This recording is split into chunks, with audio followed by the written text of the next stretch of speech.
Nobody talks about the people who change entire rooms without ever raising their voice.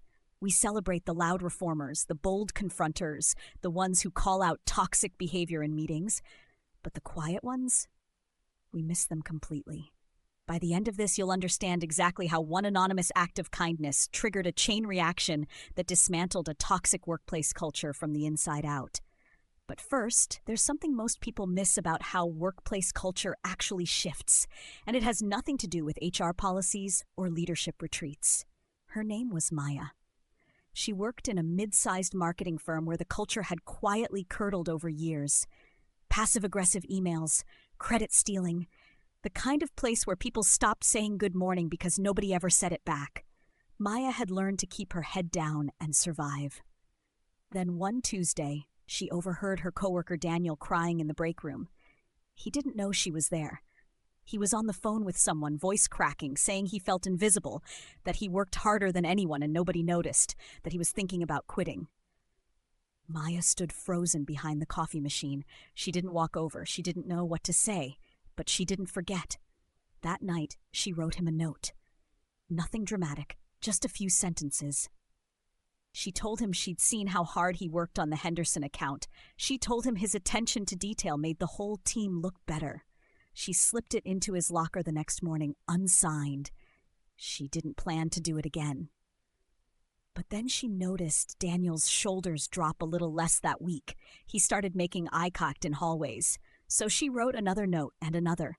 She started paying closer attention to everyone around her, not to gossip, but to notice. She caught moments of quiet effort that the office culture had trained everyone to ignore.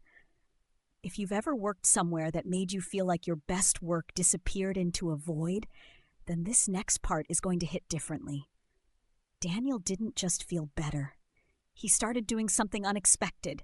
He began noticing other people. He started leaving small acknowledgments in conversations. "Hey, that slide deck you built was sharp. I saw you stayed late to fix that client issue. That mattered." He had no idea someone was doing the same for him. He just knew that being seen had changed something in him, and he wanted to pass it on. And if you're finding this story as powerful as we do, hit subscribe right now and tap the bell. We tell stories like this every week that remind you what humans are actually capable of. Here's where it gets interesting.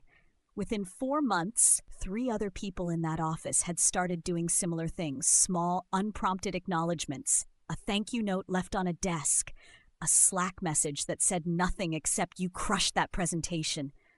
The office didn't transform overnight, but the temperature changed. People started saying good morning again. The passive-aggressive email chains shortened. One manager, who had been notorious for taking credit, publicly thanked a junior team member in a company-wide meeting.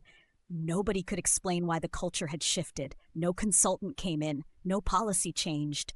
But here's the thing, nobody in that office knew. It all started with one woman who didn't know what to say, so she wrote it down instead. Maya found out the truth almost by accident. Daniel mentioned the notes at a team lunch nearly a year later. He said they had saved him during the worst stretch of his career. He still didn't know who wrote them. Maya said nothing. She just smiled into her coffee cup. She never claimed credit. She never needed to. The culture she helped build was the credit. Here's the takeaway you can carry out of this video right now. You don't need authority, a title, or a platform to shift the environment around you. You need attention. You need the willingness to notice what others overlook and name it out loud, or write it down, or slip it somewhere quiet where it can do its work without an audience. Toxic cultures don't always collapse under pressure. Sometimes they dissolve under warmth, one small, consistent, anonymous act at a time. Subscribe and tap the bell so you never miss a story like this one, because the next video might be exactly what someone in your life needs you to share with them.